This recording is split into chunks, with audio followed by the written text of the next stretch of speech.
사도행전 19장 18절부터 41절. 자, 오늘 본문이 상당히 좀 깁니다. 그만큼 이야기가 아주 긴 이야기가 준비되어 있는데요. 요즘 저는 우리나라 대한민국을 보면 참 놀랍다고 생각합니다. 제가 젊을 때는 안 그랬는데 나이가 들면서 우리나라에 대한 자긍심이 자꾸 올라가는 걸 느껴요. 나이가 먹나 봐요. 그래서 저는 이렇게 젊을 때는 항상 비판적으로 모든 걸 이렇게 바라봤는데 요즘에는 야, 우리나라 정말 대단한 나라다.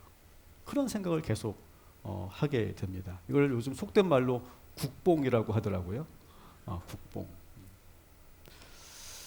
근데 사실 우리나라가 20년, 30년 전만 해도 우리나라는 그야말로 개발도상국가였어요. 개발도상국가. 그래서 저는 지금도 기억나는 게 학교에서 학교 선생님들이 무의식적으로 늘 이런 걸 가르쳤어요. 야, 우리나라는 안 돼. 아직 멀었어. 일본 봐라, 일본. 미국 봐라. 유럽, 뭐, 이렇게 독일, 프랑스, 그런 나라 봐라. 얼마나 선진국답냐. 뭐 그런 이야기를 참 많이 들으면서, 우리나라는 아직 멀었다. 뭐 질서도 안 지키고, 나라가 혼란스럽고, 정치적으로도 뭔가 좀 아직, 발전이 안 돼 있고, 막 그런 얘기를 많이 들어왔어요. 그래서 우리는 항상 선진국을 선망하는 그런 세대였습니다.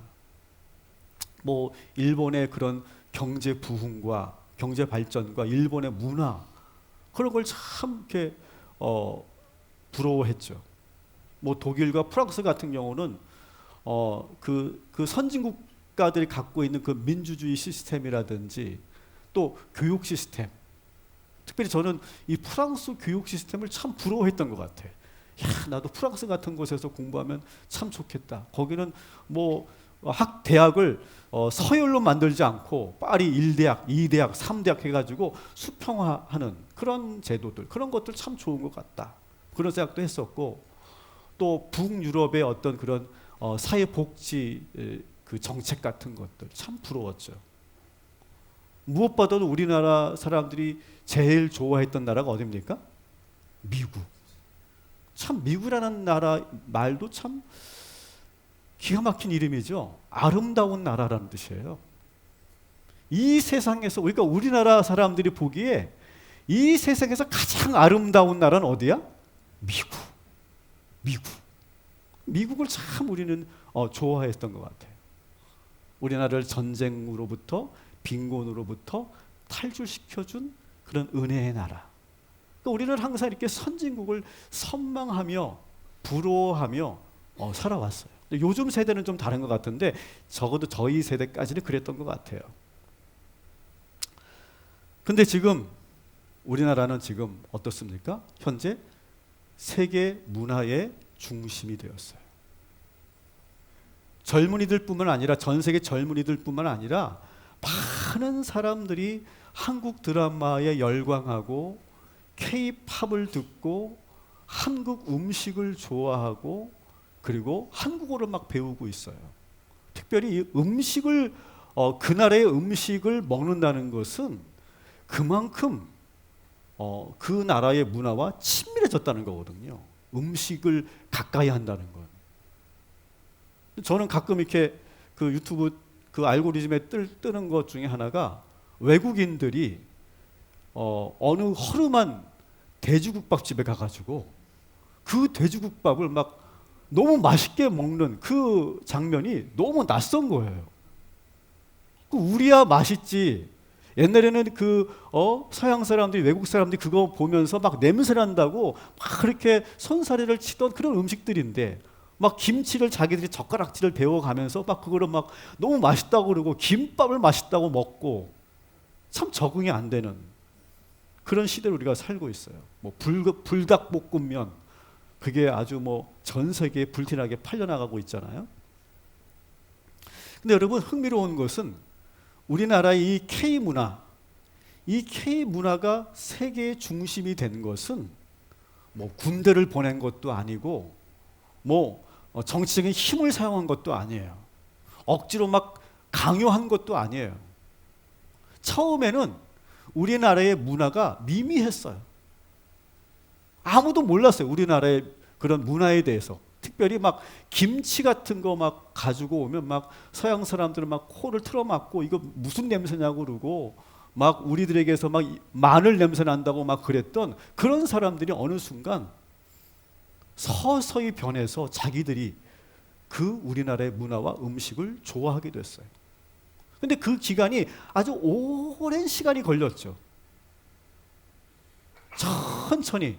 그러니까 제가 생각하기에는 아주 그게 꽤 오래된 드라마인데 대장금서부터 아마 우리나라 드라마가 서서히 세계로 퍼져나가면서 K 드라마, K 영화 그리고 많은 아이돌들 빅뱅의 G드래곤, BTS, 블랙핑크 같은 그런 K-팝이 젊은이들에게 들려지기 시작하고 그리고 작년에 K-팝 데몬 헌터스라고 하는 그런 이 애니메이션이 터지면서 전 세계 사람들이 이 한국 문화에 푹 빠져 있습니다. 요즘 이렇게 뭔가 푹 빠져드는 것을 요즘 젊은이들 뭐라고 하는지 아십니까? 따라합시다. 스며든다. 스며든다라고 해요. 스며든다. 그러니까 스며든다는 게 뭐냐면 액체나 빛이나 혹은 냄새 같은 것이 어떤 대상의 틈 사이로 천천히 들어가서 퍼져나가는 것. 가령 여기 그림에서 보시는 것처럼 물이 땅에 스며들죠. 그리고 잉크가 물에 스며듭니다. 향기가 공간에 스며들죠. 빵에 잼이 스며들어서 붉게 물들고 있죠. 또 음악이 우리 마음에 스며듭니다. 그러니까 스며든다는 것은 조용히 그러나 깊이 변화를 만들어내는 현상, 이것을 스며든다라고 말해요. 아마 여러분도 그런 경험 해보셨을 거예요. 지금도 그런 분들이 계실 건데 막 요즘에 막 어떤 멜로디가 자꾸 들리는 분이 계시죠. 한번 그 노래에 빠져가지고 계속 지금도 저도 저에게 그 노래가 있어요. 무슨 노래인지 물어보지 마시고 어쨌든 계속 그 노래가 제 귓가에서 계속 맴돌아요. 계속 그 멜로디가 뭐예요? 스며든 거예요. 저도 모르게. 그리고 어떤 사람이 한 말이 계속 내 마음에 남아 있어요. 그리고 처음에는 그냥 별 관심이 없었던 그 사람이 어느 순간 그 사람이 자꾸 떠오르고 생각나고 보고 싶은 그 사랑도 어떻게 보면 스며드는 현상이죠. 스며드는 현상.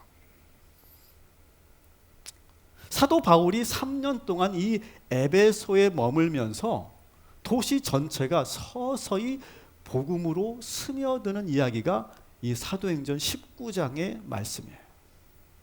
근데 이 도시 전체를 복음으로 물들일 때 군대를 보낸 것도 아니고 아데미 신전을 무너뜨린 것도 아니에요. 그러나 복음은 사람들 마음속에 스며들기 시작해요.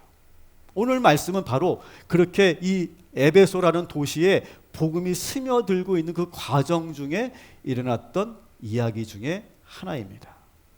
근데 그 내용이 21절부터 41절까지 한번 여러분 성경을 펼쳐보세요. 펼쳐보시면 사도행전 19장 21절부터 41절까지 펼쳐보시면 상당히 긴 내용입니다. 적지 않게 긴 내용이에요. 여러분 내용이 길다는 것은 무슨 의미일까요? 그만큼 중요하다라고 하는 의미가 있겠죠. 자, 그런데 여러분 이 이야기를 제가 들려드릴 텐데 이 이야기를 여러분 듣고 나면 좀 이상한 것을 느끼실 거예요. 자, 한번 이 이야기를 제가 여러분들에게 소개를 해보도록 하겠습니다. 에베소는 그 당시 로마 제국에서도 아주 손꼽히는 도시 중에 하나였어요. 그리고 이 도시에는 특징이 뭐냐면 아데미 신전이 있어요. 아데미 신전. 어마어마하죠? 이 아데미 신전이 크게 있었고 이 에베소의 모든 것은 이 아데미 신앙을 중심으로 돌아갔어요. 종교, 경제, 산업, 문화, 관광, 이 모든 것이 이 아데미 신앙과 연결되어 있었던 도시였다는 거예요. 근데 이 도시에 사도 바울이 3년 동안 머물면서 서서히 도시가 변화되기 시작했다는 거예요. 3년 동안 뭐 했습니까? 한번 지난주를 기억을 더듬어 보시면 3개월 동안 회당에 들어가서 복음을 전했죠. 근데 유대인들이 그 복음을 거부합니다. 그래서 어떻게 합니까? 더 넓은, 더 많은 사람들이 모여 있는 두란노 서원에 가서 복음을 전합니다. 3년 동안 매일 하루도 빠지지 않고 복음을 전했대요. 그리고 제자들을 세우고 제자들을 훈련시켜요. 그래서 지난주에 제자들에게 안수를 함으로 성령이 저들에게 임하는 그런 말씀 우리가 보았죠. 그리고 지난주에 보셨던 것처럼 사도 바울이 복음을 전하면서 많은 기사와 표적을 보입니다. 병든 자들을 고치고 귀신 들린 자들을 회복시키는 그런 사역을 합니다. 그래서 많은 사람들이 이제 바울을 통해서 이제 복음을 접하게 됩니다. 그 와중에 지난주에 스게와라고 하는 사람이 사도 바울을 흉내냈다가 마귀에게 큰 봉변을 당하기도 했어요. 이 모든 과정을 지켜보던 이 에베소 사람들이 달라지기 시작해서 급기야 뭐 했습니까? 자기 집에 있는 모든 마술책들을 갖다가 다 불태워버리는 그런 일까지 벌입니다. 19절에 보니까. 그 결과 이 도시가 어떻게 변했을까요? 20절 세 번역으로 한번 같이 읽어보도록 하겠습니다. 이렇게 하여 주의 말씀이 능력 있게 퍼져나가고 점점 힘을 떨쳤다. 3년 동안 복음이 서서히 그 복음이 그 도시에 스며들더니 어느 순간 갑자기 이 말씀이 능력 있게 퍼져나가서 그 영향력이 확산되었다는 거예요.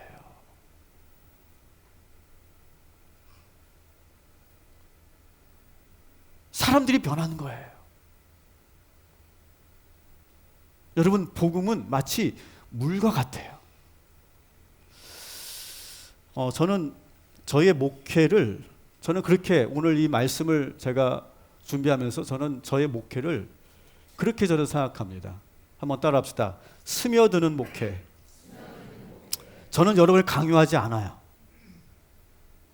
막 다그치지 않습니다. 막 뭐라고 제가 지적하지 않을 거예요. 때로는 모른 척 하기도 할 거예요. 여러분, 저한테 한 번이라도 혼나신 분 계세요? 제가 여러분에게 잔소리 한 적 있나요?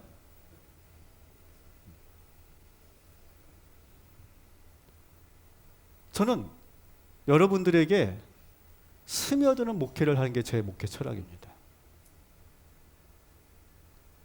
제가 대학 다닐 때, 여러분 이해하고 들어주십시오. 제가 대학 다닐 때는 막 그렇게 그 학생 운동이 되게 강했던 시절이에요.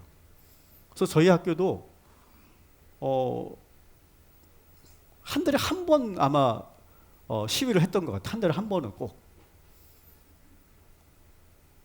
그리고 이제 학교에 이제 사복 경찰들이 들어올 때가 있어요.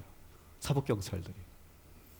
그리고 때로는 막 이렇게 전경들이 막 이렇게 교문을 뚫고 캠퍼스를 들어올 때도 있었죠. 근데 너무 대치가 심한 거예요. 너무 서로가 이렇게 대치하는 일들이 많이 있었는데 그때 학생회에서 플랜카드를 걸었어요. 뭐라고 걸었냐면 전투 경찰은 물러가라. 되게 과격하죠. 만일 물러가지 않을 경우 물러갈 생각이 없는 것으로 알겠다. 그렇게 했었어요. 그래서 모두가 웃었어요. 저희 학생들도 웃고 전경들도 웃고. 물러가라. 만일 물러가지 않을 경우는 물러갈 생각이 없는 것으로 알겠다. 서로가 막 부딪히고 막 싸우고 막 깨지고 충돌하고 그런 목회가 아니라, 그런 삶이 아니라 서서히 스며들게 하는 그런 목회. 저는 그것을 지향합니다. 그래서 어느 때는 그게 사실 눈에 드러나지 않고 보이지 않죠. 그렇지만 저는 믿어요. 오늘도 이 말씀을 듣는 여러분들에게 하나님께서 서서히 여러분의 마음을 바꾸시고 변화시켜 주실 줄 믿습니다. 제가 하는 게 아니에요. 제가 막 그렇게 강요한다고 되는 게 아니더라고요. 스며들게 하는 거죠. 오랜 시간이 걸리지만 천천히 인내하면서 가는 겁니다. 그래서 여러분, 이 에베소에 복음이 스며들었죠. 여러분, 복음이 스며드는 걸 뭐라고 할까요? 요즘 말로? 따라합시다. 복며든다. 거기다 붙이는 거예요. 자, 그러면 여러분 제 설교에 스며들고 있죠? 믿으시기 바랍니다. 동의하시기 바랍니다. 그러면 제 설교에 스며드는 걸 뭐라고 그래요? 성며든다, 이렇게 하는 거예요. 네. 비웃지 마시고. 자, 그런데 이렇게 에베소에 이 복음이 스며들고 있을 때쯤 한 사람이 등장합니다. 데메드리오라고 하는 사람이 등장합니다. 자, 이 사람이 어떤 사람인가 한번 봅시다. 23절부터 25절까지 세 번역으로 읽어보도록 하겠습니다. 그 무렵에 주님의 도 때문에 적지 않은 소동이 일어났다. 데메드리오라고 하는 은장이가 은으로 아데미 여신의 모형 신전들을 만들어서 직공들에게 적지 않은 돈벌이를 시켜주었다.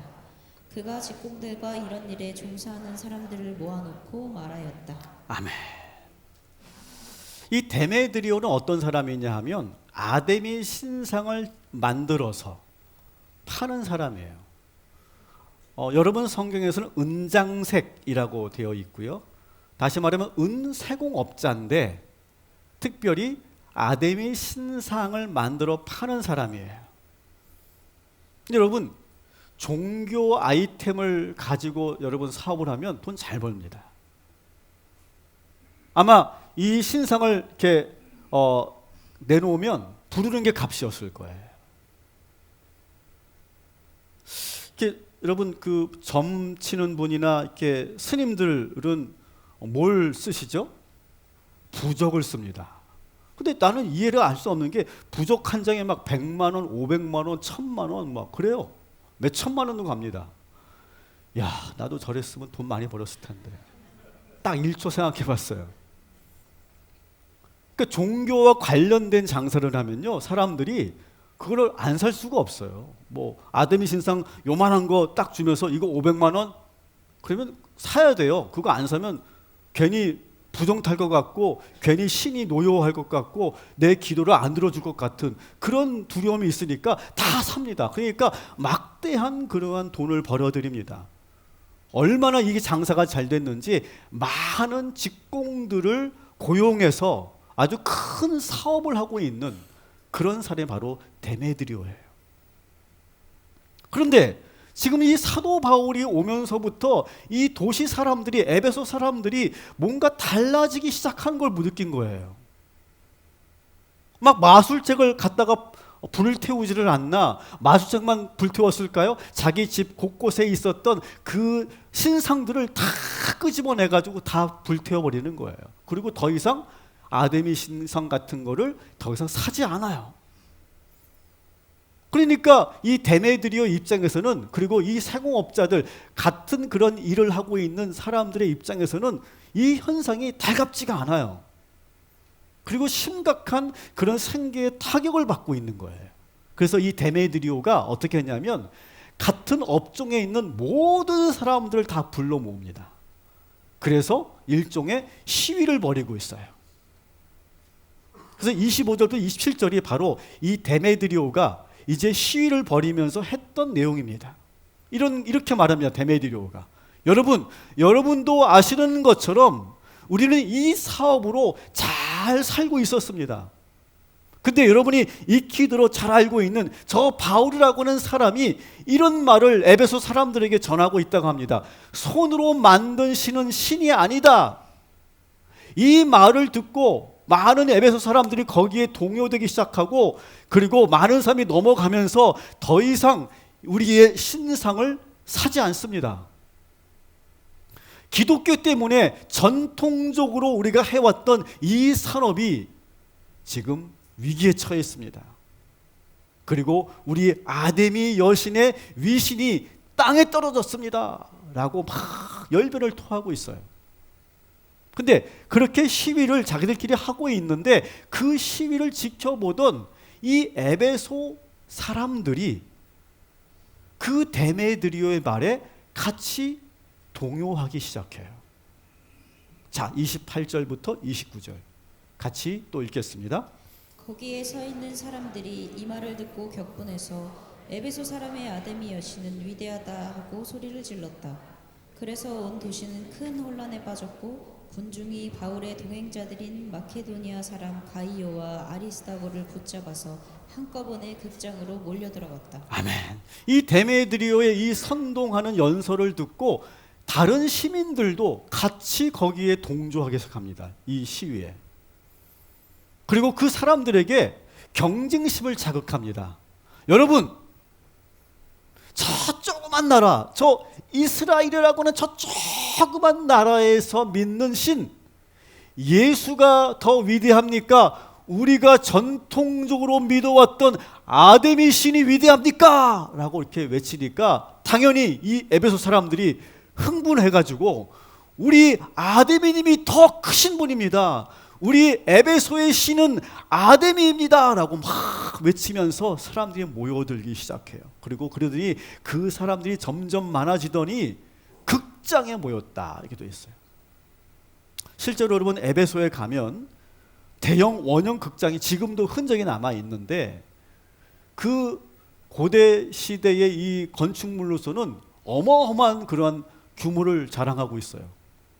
무려 약 한 2만 5천 명을 수용할 수 있는 그런 원형 극장입니다.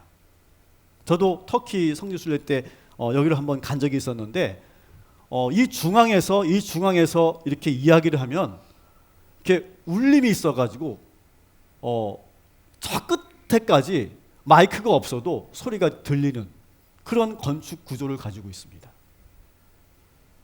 여기에 지금 이 그림에서 본 것처럼 가득 메웠어요. 그러니까 다시 말하면 어쩌면 이 에베소의 거의 대부분의 시민들이 이 시위에 동참했다라고 봐도 과언이 아닙니다. 이 사람들이 바울의 동역자고 그리스도인이었던 두 사람 가이오와 아리스다고를 끌고 이 극장에 모인 거예요. 그 사도 바울은 야 큰일 났다, 이 두 사람이 위험하다 해서 들어가려고 하는데 성도들이 지금 분위기가 심상치 않습니다 선생님, 지금 들어가시면 큰일 납니다 해가지고 들어가지를 못했어요. 그리고 막 여기서 이 많은 사람들이 막 외치는 거예요. 아데미 아데미 아데미 막 외치기 시작합니다. 그런데 시간이 지나면서 이 집회가 좀 이상하게 흘러가고 있었다는 거예요. 자, 32절 같이 읽어보도록 하겠습니다. 극장 안에서는 더러는 이렇게 외치고 더러는 저렇게 외치는 바람에 모임은 혼란에 빠지고 무엇 때문에 자기들이 모여들었는지조차 알지 못하는 사람이 많았다. 아멘. 사람들이 막 우르르 몰려 들어가니까 대부분의 사람들은 얼떨결에 야 뭐야 왜 그래, 왜 모이는 거야 하면서 그냥 얼떨결에 간 사람이 대부분이었다는 거예요. 그리고 재밌죠? 더러는 이렇게 외치고 더러는 저렇게 외쳤대요. 이게 무슨 말일까? 그러니까 이쪽에서는 아데미 막 그렇게 외치고 있는 거예요. 근데 저쪽에서는 뭐라고 외치느냐? 아들, 딸 구별 말고 둘 만나 잘 기르자 그렇게 외치고 있는 거예요. 막 지금 막 서로 외치는 게 다 다르다는 거예요. 혼재되어 있다는 거예요. 약은 약사에게, 진료는 의사에게 막 그렇게 외치고 있는 거예요. 이렇게 수준 높은 조크를 하는데도 아무도 묻지 않으시고, 이렇게 2시간 동안 계속 집회를 벌입니다. 그러니까 시에서도 이거 더 이상 두고 볼 수 없다 이렇게 판단하고, 이 에베소시의 서기관 직책을 갖고 있는 사람이 등장합니다. 그래서 35절부터 40절이 이 시청의 서기관이 한 그러한 발언을 정리한 거예요. 이런 내용입니다. 에베소 시민 여러분, 우리 에베소는 위대합니다. 우리 도시의 자랑은 아데미 신전이 있다는 겁니다. 우리는 이 아데미 신전을 지키는 수호자들입니다. 우리는 그 누구도 이 사실을 부인할 수 없습니다. 그러니 이제 좀 진정하시고 경솔한 행동을 자제해 주시기 바랍니다. 제가 보기에 이 2사람, 여러분이 끌고 온 이 2사람, 제가 보기에는 큰 혐의가 있어 보이지 않습니다. 저들이 뭐 아데미 신전을 훼손시키기라도 했습니까? 아니면 어떤 물건을 훔치기라도 했습니까? 제가 보기에는 아무런 혐의가 없어 보이는데, 그래도 만일 여러분이 이 2사람을 의심하고 있다면 정식으로 고발을 해 주십시오. 그러면 저희들이 재판을 열어서 이 2사람의 잘잘못을 따지겠습니다.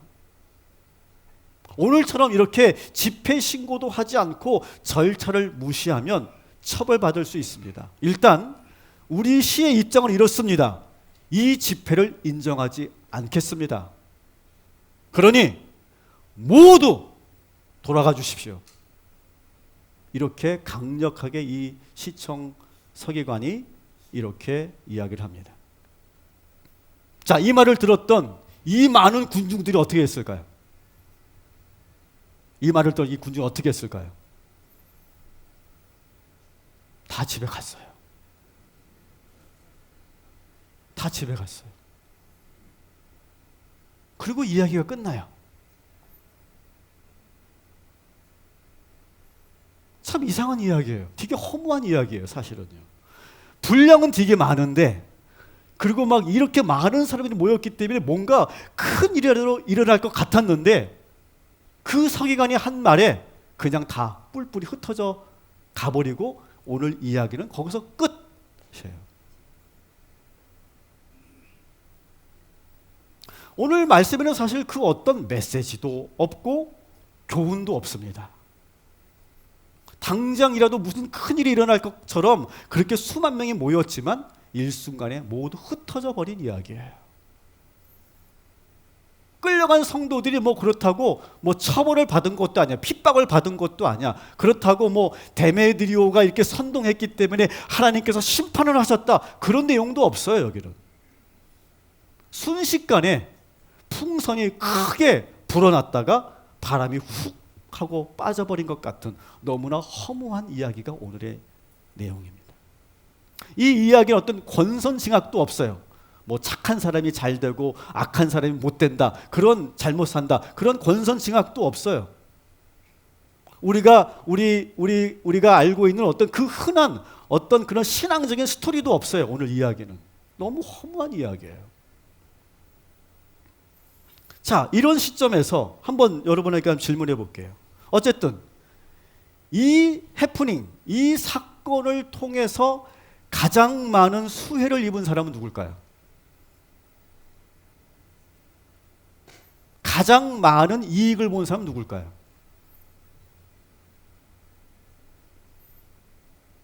누굴까요? 제가 보기에 데메드리오, 이 신상을 파는 사람이 제일 많은 수혜를 입었어요. 왜 그랬을까요?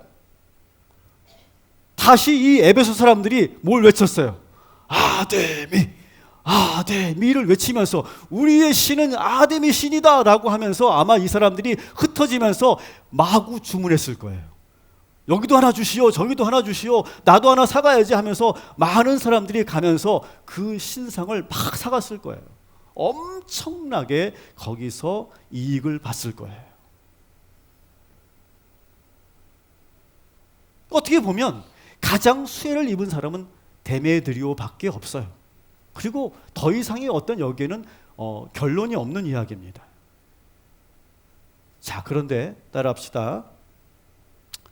현상을 보지 말고 이면을 봐야 됩니다. 자, 현상적으로는 이 데메드리오만이 지금 큰 이익을 본 사건처럼 보이는데, 여러분 따라합시다. 진정한 승자는 예수님입니다. 왜 그럴까요? 여러분, 이 사건이 일어나기 전까지 에베소에서 예수님에 대해서 알고 있는 사람은 극히 극소수입니다. 사도 바울이 3년 동안 복음을 전했다고 하지만 그게 얼마나 많은 사람들에게 영향을 줬겠습니까? 뭐 아는 사람들도 그렇게 많지 않았을 거예요. 그런데 일순간에 도시 전체 사람들이 그 극장에 모여서 아데미를 외치면서 누구를 지금 경계하면서 외친 거예요? 예수를 의식하면서 외친 거예요. 일순간에 모든 사람들이 예수라고 하는 존재에 대해서 알게 된 거예요.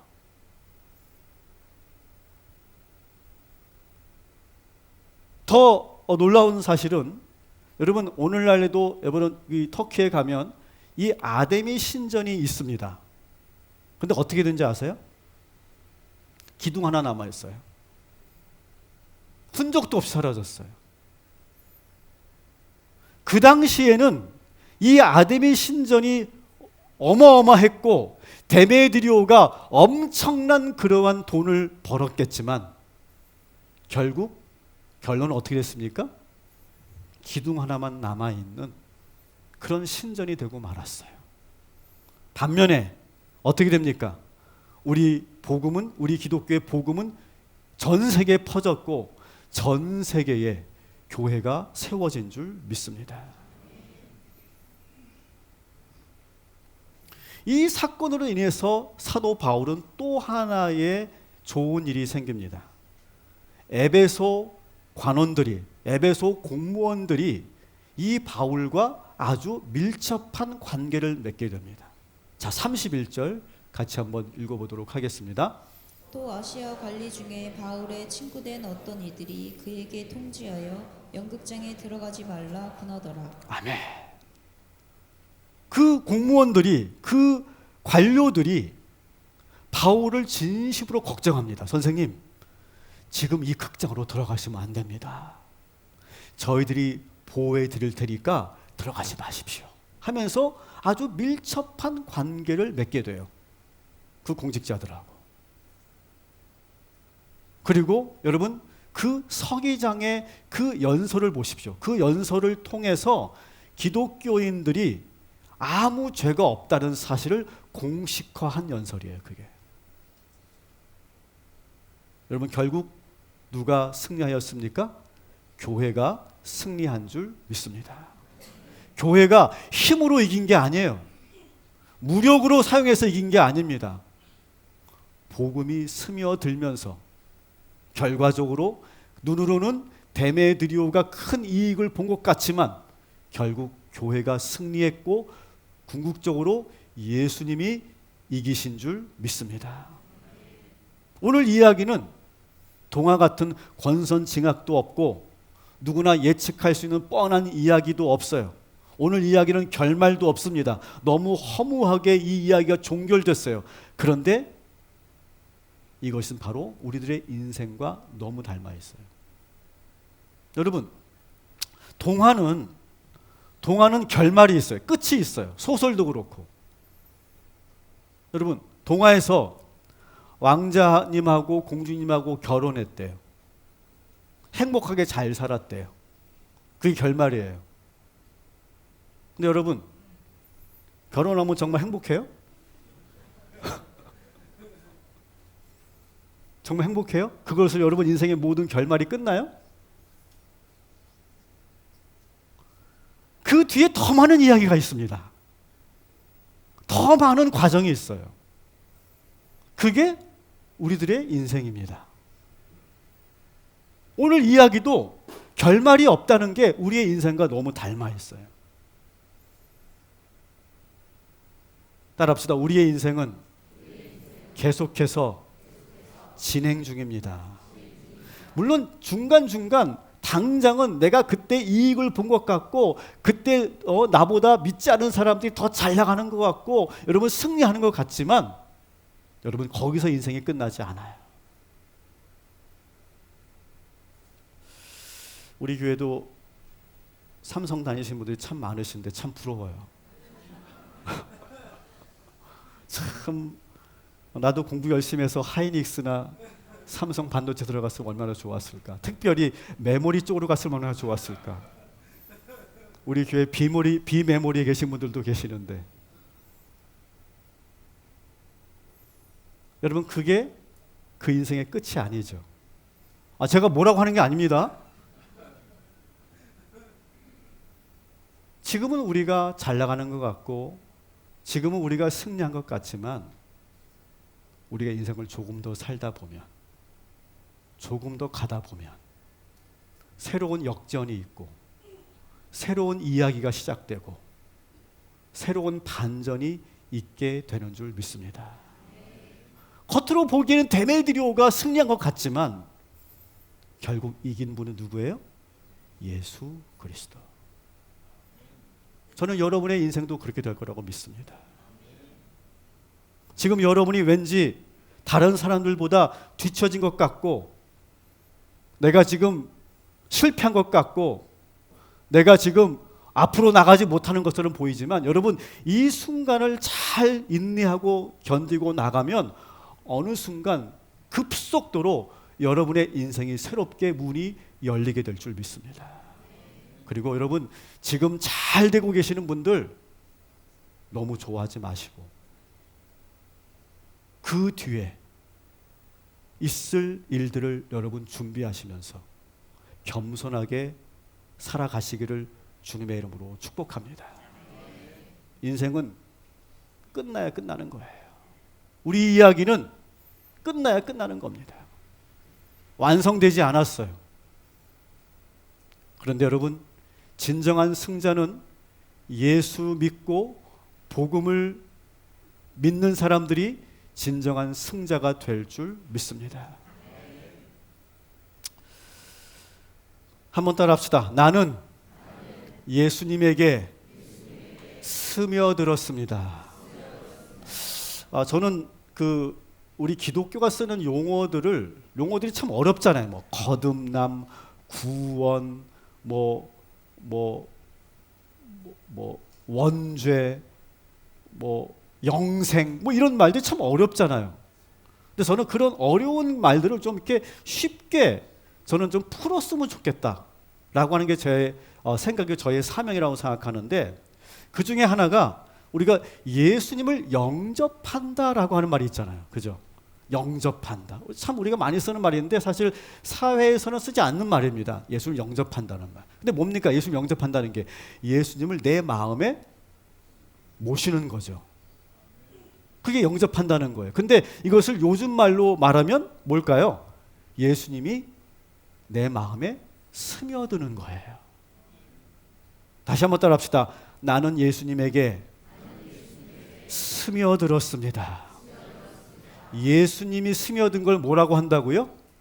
예며들었다. 이렇게 말하는 거예요. 한번 옆 사람과 인사하겠습니다. 당신은 예수님에게 예며드셨습니다.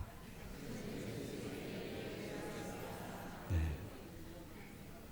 근데 여러분 우리가 처음부터 예수님을 그렇게 쉽게 받아들였나요?